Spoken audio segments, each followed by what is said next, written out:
안녕하세요. 김태훈의 현미한 투자자 방송 시작하겠습니다. 오늘은 엠플러스에 대해서 다시 한번 방송을 해드리겠는데요. 엠플러스라는 회사는 2차전지를 제조하는 그 자동화 공정 장비를 만들어 납품하는 회사입니다. 그러다 보니 이 2차전지를 만드는 이제 셀 업체들, 이제 LG 엔솔이나 SK온, 삼성 SDI 같은 업체들이 발주를 줘야만 실적이 늘어나는 구조를 하고 있죠. 그렇기 때문에 그 2차전지 셀업체들의 투자가 이 회사의 실적과 연동된다고 볼 수가 있습니다. 지금 보시게 되면 이 회사는 자동화, 그러니까 파우치형과 각형 배터리에 대해서 자동화 공정 장비를 갖고 있습니다. 그래서 최근 들어서 이제 원형 그 배터리도 이제 아마 연구를 하고 있는 것 같긴 한데요. 지금 현재로서는 각형과 파우치형을 만드는 데 있어서 필요한 이 공정 자동화 장비들을 만들어 납품하고 있는 업체입니다. 그래서 요 조립 공정 전체를 턴키로 받아서 만들어 가지고 납품해서 커스터마이징까지 해줄 수 있는 그런 회사로 알려져 있죠. 지난해 2023년 실적을 보면 재작년보다 훨씬 늘어난 걸 볼 수 있습니다. 그래서 이 사실은 이 회사가 엠플러스라는 회사가 계속 수주를 늘려가면서 그만큼 기술력을 기반으로 해서 이 전기차 배터리 시장의 성장과 함께 이 실적을 키워가고 있는 걸 확인할 수가 있죠.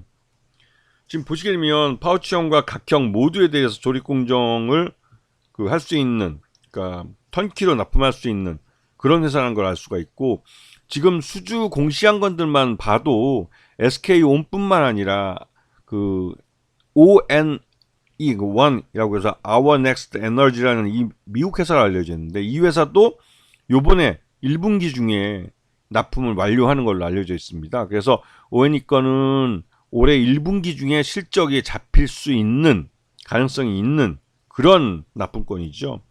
그거 외에도 올해 안에 납품하는 게 꽤 상당합니다. 그래서 이런 것들을 납품을 하고 커스터마이즈까지 끝나면 그 잔금을 다 받게 되는 구조이기 때문에 거기에 들어가는, 그러니까 실적을 꾸준히 내면서 이 회사는 앞으로도 이제 실적을 꾸준히 내면서 이러한 수주를 더 늘려갈 수 있는 구조를 갖고 있죠.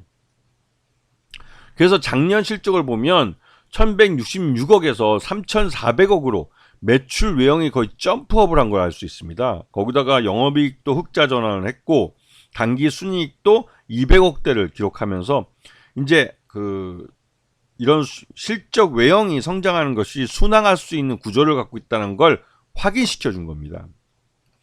그리고 최대주주 지분이 23.06%로 여전히 좀 30% 미만의 좀 불안한 모습을 보였는데요. 여기에 대해서 김종성 대표가 올해도 이제 작년 연말에도 한 8,000주 정도를 사들이면서 시장에서 이제 주식을 직접 사들이고 있습니다.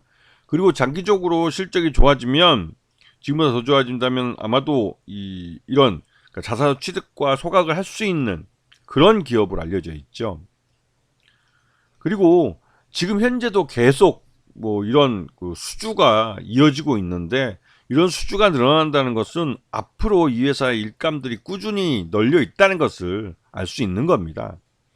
그래서 엠플러스 같은 경우는 지난 하반기 때 이런 2차전지 전반에 걸쳐서 좀 불안감, 그러니까 매출이 줄어드는 이 실적 둔화 현상이 나타났었는데요.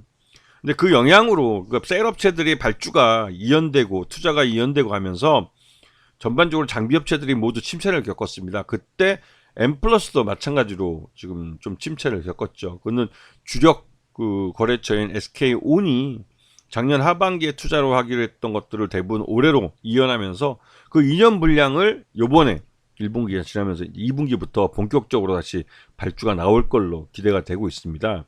그래서 엠플러스 같은 경우는 작년 하반기에 9월 달에 기록했던 9월 6일날 기록했던 2만원 최고가, 거기까지는 아니더라도 작년 실적 기준으로 봤을 때 한 16,000원 정도가 적정 주가로 평가되고 있기 때문에 올해 상반기 중에는 작년 주가를 반영하는 그런 흐름 나타낼 가능성이 큽니다.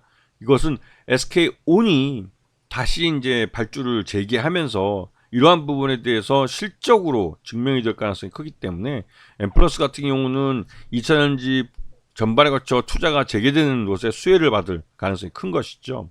그리고 장기적으로 전고체 배터리 쪽에서도 M 플러스의 이 배터리 조립 공정은 사용될 수 있는 가능성이 있기 때문에 그런 부분 때문에도 M 플러스의 실적 개선이 꾸준히 이어질 가능성이 높다는 겁니다.